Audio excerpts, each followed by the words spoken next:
혹시 이런 노랫말을 들어보셨는지 모르겠습니다. 아야 뛰지 마라 배 꺼질라.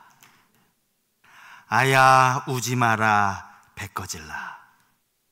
풀필이 꺾어불던 슬픈 곡조는 어머님의 통곡이었어. 혹시 무슨 노래인지 아셔요? 성서교회는요 늘 성경만 읽으시니까 이런 트로트를 듣지를 않으세요. 보릿고개라는 이 제목의 이 트로트 가사입니다. 사실은 저도 이 노래를 한 번도 안 들어봤는데 이렇게 검색을 하다 보니까 이런 노래가 있더라고요. 보릿고개. 작년 가을에 거둬들인 식량은 이미 다 바닥이 나 버렸고 보리가 익기에는 아직은 시간이 필요한 매년 5월에서 6월까지의 이 시기를 우리 조상들은 보릿고개라고 불렀습니다. 험한 이 고갯길을 넘는 것만큼 이 시기를 지나는 게 힘들었다. 그래서 이 보릿고개라는 말을 쓴 것이죠. 일제강점기와 6.25 사변을 지나는 동안 그때는 정말 아주 심각한 이런 보릿고개를 겪으면서 촉은 목피, 풀뿌리, 나무 껍질로 끼니를 때워야만 했고요. 이 보릿고개가 1960년대까지 지속되었다고 하더라고요. 60년대 중반쯤 되어서 이제 조금씩 완화되었다고 합니다. 저는 이 보릿고개를 직접 겪은 세대는 아닙니다. 하지만 우리 가운데 연세가 지긋하신 우리 성도님들은 아마 이 시절을 기억하시는 분들도 많이 계시지 않을까 싶습니다. 젊은 세대들에게는 어쩌면 보릿고개가 뭐야? 보릿고개라는 이 용어 자체도 생소하겠죠. 그만큼 지금 우리는 너무도 풍족한 시대를 살아가고 있습니다. 먹을 게 많아도 너무 많습니다. 먹을 것이 없어서 문제였던 때가 아니라 지금은 배가 터지도록 먹어도 다 못 먹어서 이 남은 음식 쓰레기를 어떻게 처리해야 하나, 이것이 문제인 시대를 우리가 살아가고 있다는 거죠. 여러분, 이런 우스갯소리 한번 아마 들어보셨을 거예요. 옛날 할아버지 할머니께서 손주들 앉혀놓고 옛날 그 가난했던 시절 이야기하시면서 옛날에는 쌀이 없어서 밥을 못 먹을 때가 있었다 이렇게 이야기하니까 손주들이 고개를 갸우뚱거리면서 할아버지, 쌀이 없으면 라면 끓여 먹으면 되지 왜 굶었어요? 가난한 시절에는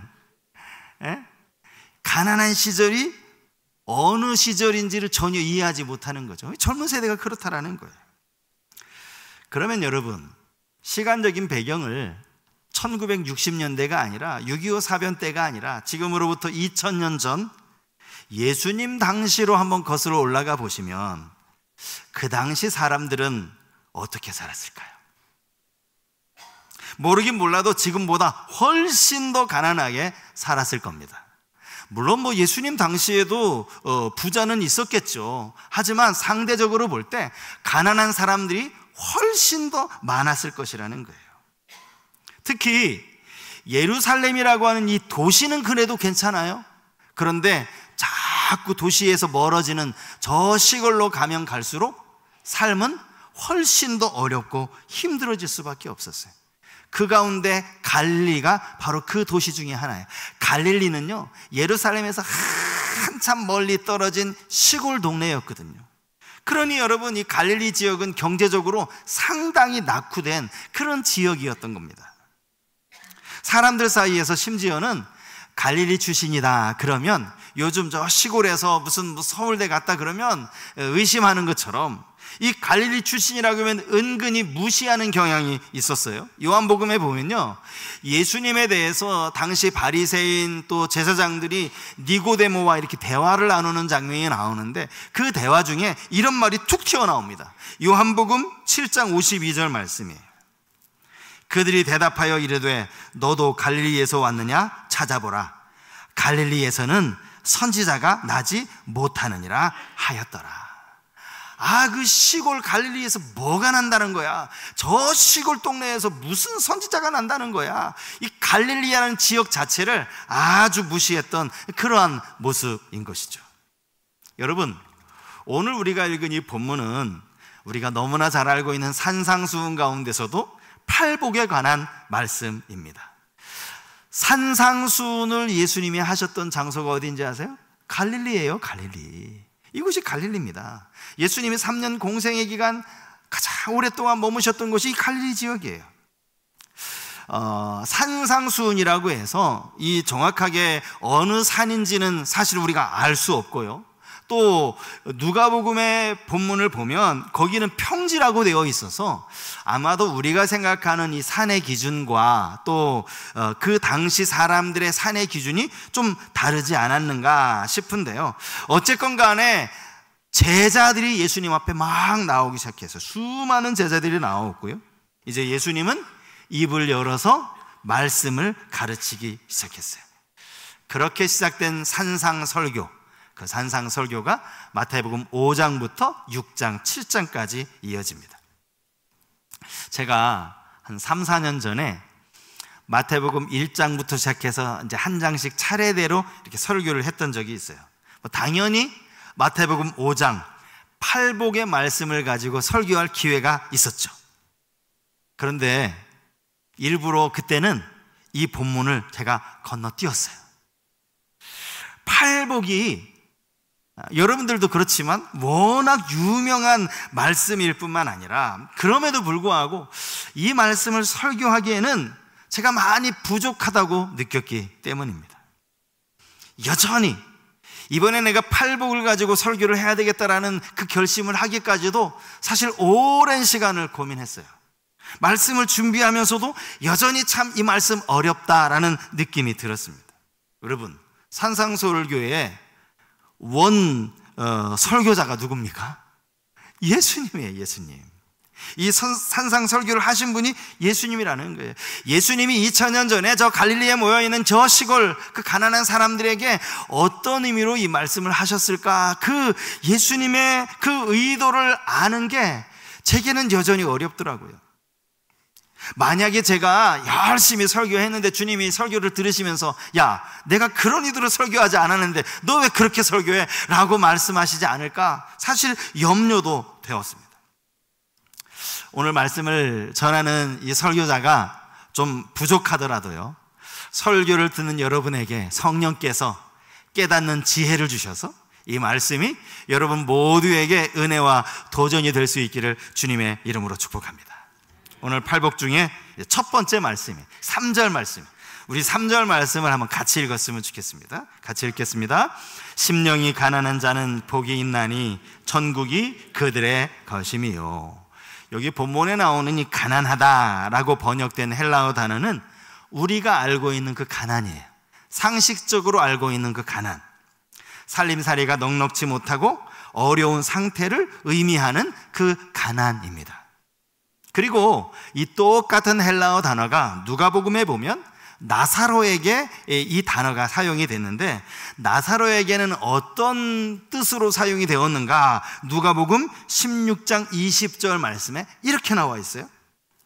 그런데 나사로라 이름하는 한 거지가 헌데투성이로 그의 대문 앞에 버려진 채.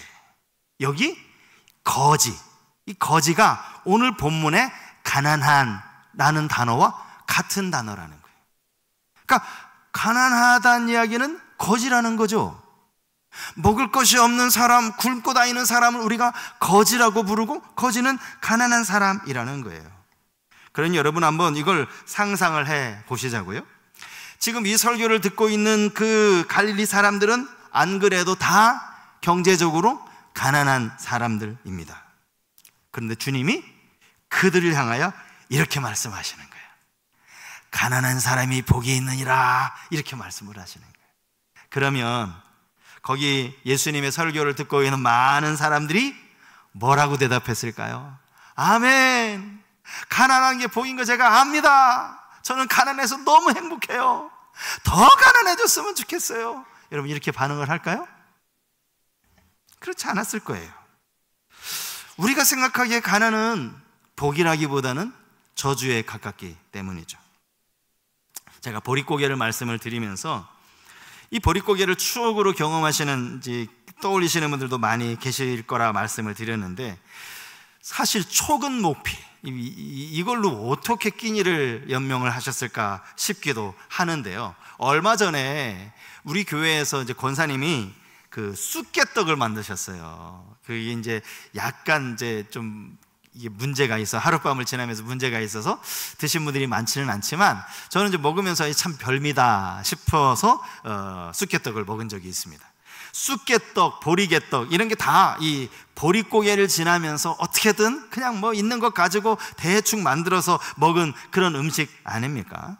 추억 삼아 이 쑥개떡을 만들어 드시는 분이 뭐 계실지는 몰라도, 만약에 주님이 오늘 우리에게 말씀하시기를 너희 그렇게 촉은 모피로 사는 것이 복이 있느니라 이렇게 말씀을 하신다면, 여러분 가운데 누가 아멘이라고 대답하겠어요? 그렇습니다. 그때 보릿고개 때 그때가 진짜 복이었습니다. 저는 앞으로 그렇게 살겠습니다. 그렇게 말씀하실 분이 누가 계시겠느냐? 사실 상식적으로 볼 때 가난은 복이 아닙니다. 가난은 오히려 저주에 가깝죠. 반지하방에 살면서 요즘처럼 비가 오거나 또 날씨가 눅눅하면 벽에 곰팡이가 생기는 그 집에서 지내는 것을 복이라고 할 수 있습니까? 어떻게든 반지하방을 탈출해서 지상에 좋은 집, 더 넓은 집에 이사가 사는 게 그게 복 아닙니까? 돈이 많아서 내가 뭐든지 먹고 싶은 것 그때그때 사 먹을 수 있는 그게 복이지, 끼니를 때우느라고 보리개떡 만들어 먹는 게 그게 무슨 복이냐고요. 그래서 주님이 하시는 이 말씀 도대체 어떤 의미일까? 이게 이해가 잘 안 되는 거예요. 물론 마태복음에는 심령이 가난한 자라고 분명히 주님이 말씀하셨어요. 심령이라는 말이 들어갔어요. 물질적인 가난이 아니라 마음이 가난한 사람이야, 이렇게 우리가 주장을 하실 수도 있어요. 근데 여러분, 제가 누가복음 본문 읽어드렸잖아요. 누가복음에는 그냥 가난한 자라고 되어 있어요. 그럼 누가복음은 틀린 겁니까? 사실은 이 두 말씀이 같은 말씀이에요. 누가가 기록한 이 가난한 자 속에는요, 단순히 물질적으로 먹지 못하는 그런 가난함 뿐만 아니라 분명히 그 안에 영적인 의미도 담겨 있을 거예요. 왜냐하면 가난한 자가 천국으로 연결되기 때문이죠.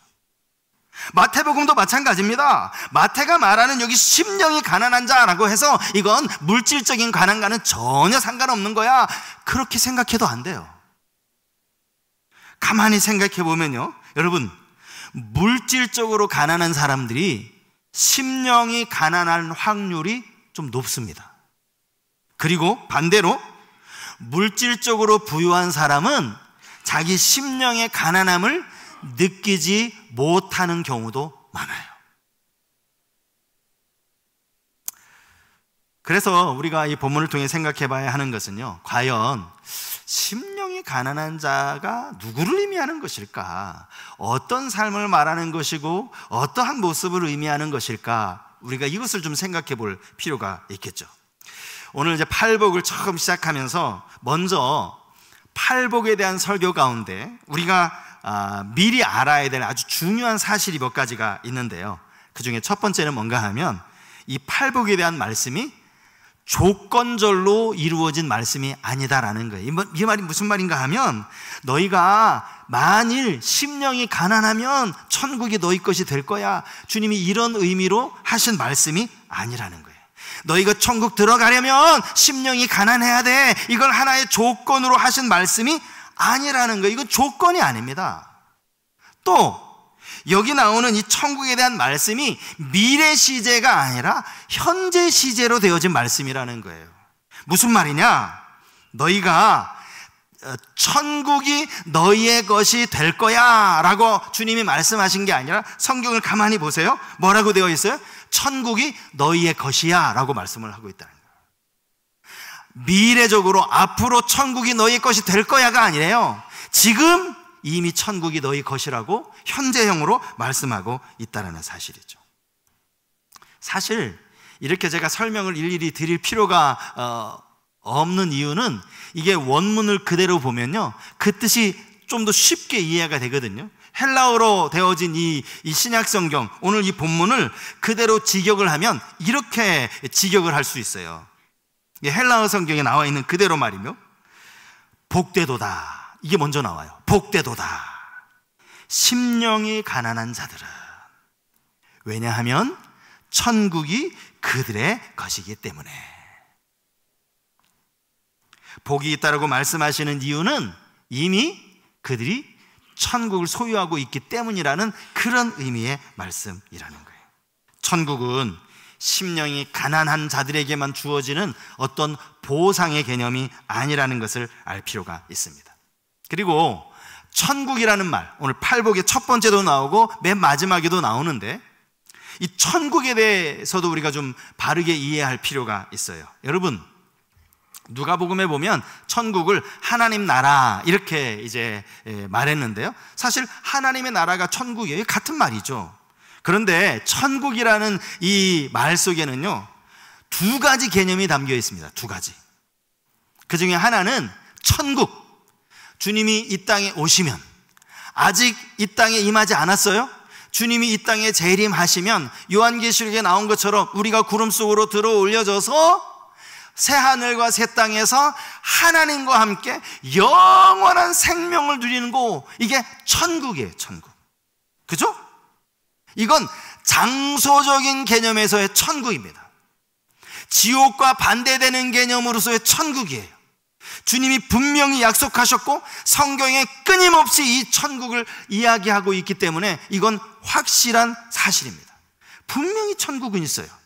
주님이 다시 오시면 펼쳐질 그 천국 말입니다. 그런데 또 하나의 천국의 의미가 있어요. 오늘 본문이 그 우리가 주님 재림하면 가서 살게 될 그 천국의 개념이 아니에요. 오늘 본문에 주님이 말씀하시는 이 천국은 어떤 개념이냐? 이건 이 땅에 사는 동안 현재적으로 누리는 천국이에요. 성경에 천국이라는 단어가 가장 먼저 나오는 곳이 어딘가 찾아봤더니 마태복음이에요. 구약성경, 신약성경을 다 찾아서 가장 먼저 나오는 성경 구절이 마태복음 3장인데 3장 1절과 2절에 이 천국이라는 단어가 맨 처음 나옵니다.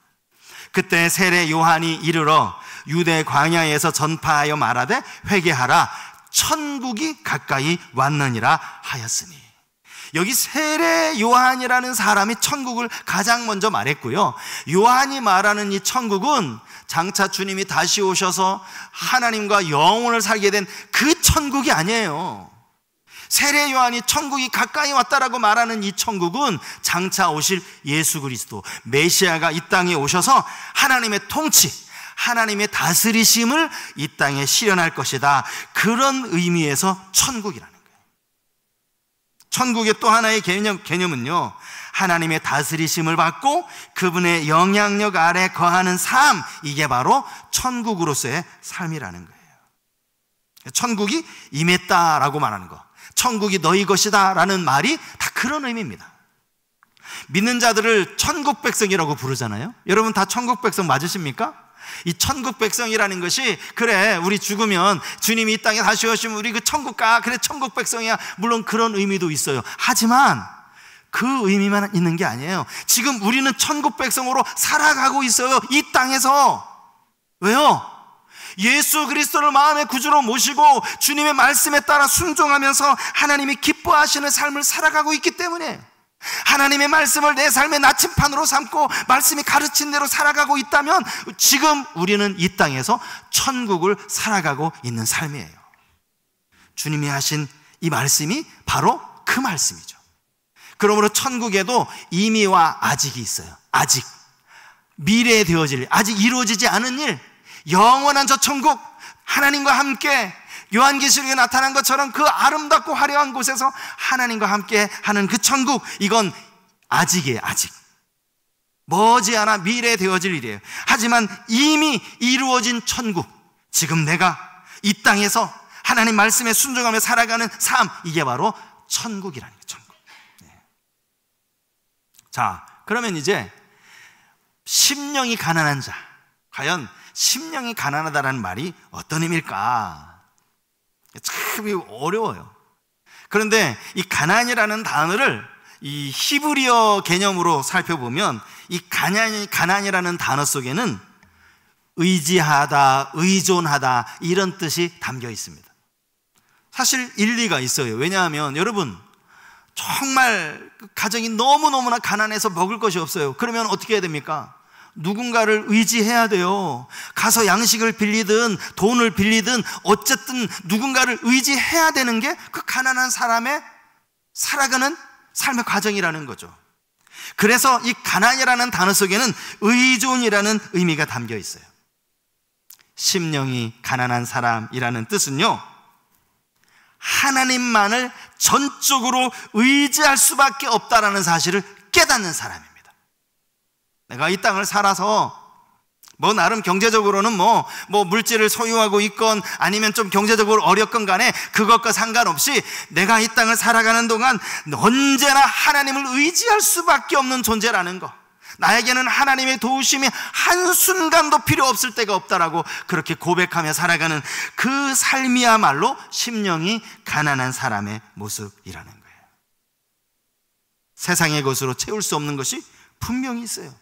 많은 재물을 가졌다고 해서 채워지는 게 아니에요. 이 심령의 가난함이 여전히 곤고한 하나님으로만 채울 수 있는 이 심령의 가난함을 깨닫고 살아가는 사람이 심령이 가난한 사람이라는 거예요. 근데 많은 사람이 착각하죠. 물질이 많으면 내 심령도 가난하지 않을 거라고 착각해요. 마태복음 19장에 보면요, 여기 부자 청년 하나가 나옵니다. 그런데 이 부자 청년과 예수님이 대화를 나누다가 예수님이 제자들에게, 이 부자 청년은 떠났고요, 제자들에게 이런 말씀을 하시는 장면이 나오는데, 마태복음 19장 24절 말씀이에요. 다시 너희에게 말하노니 낙타가 바늘귀에 들어가는 것이 부자가 하나님의 나라에 들어가는 것보다 쉬우니라. 이 부자 청년을 두고 하는 말이죠.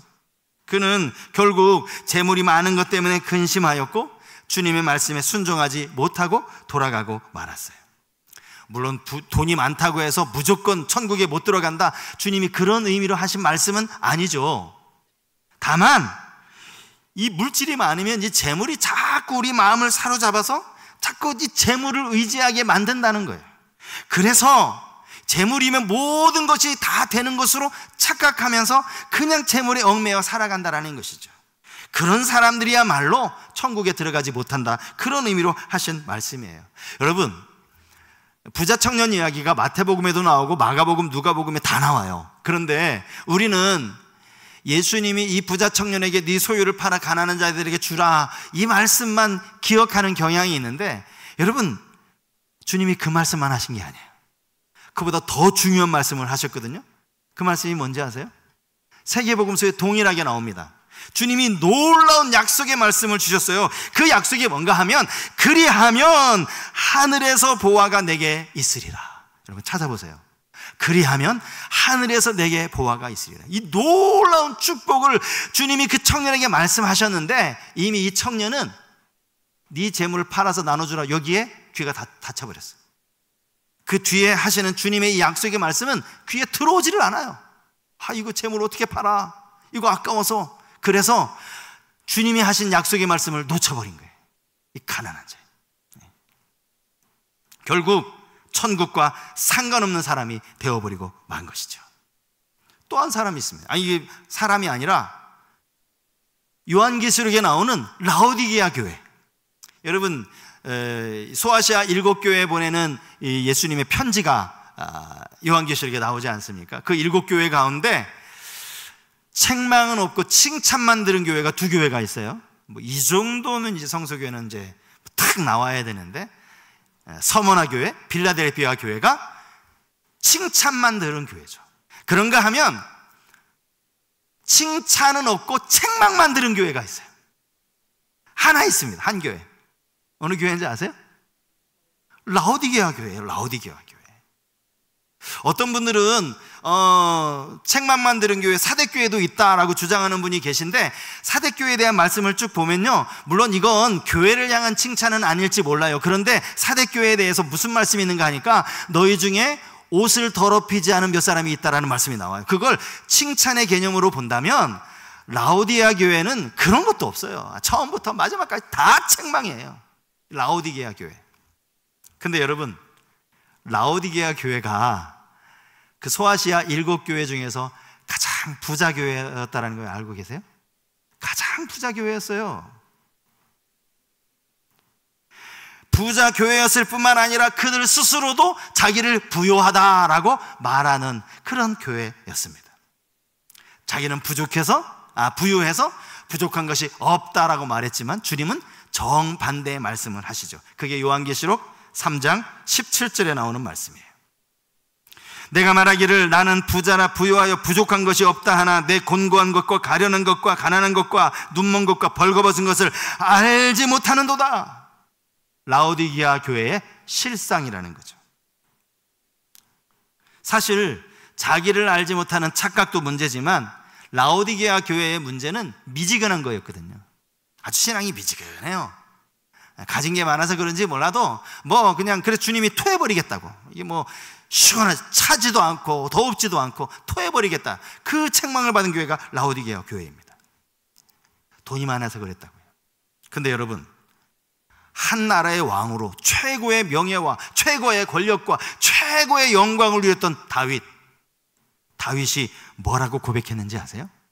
시편 40편 17절에 이렇게 나옵니다. 우리 다윗의 고백을 같이 한번 읽었으면 좋겠어요. 17절 같이 한번 읽겠습니다.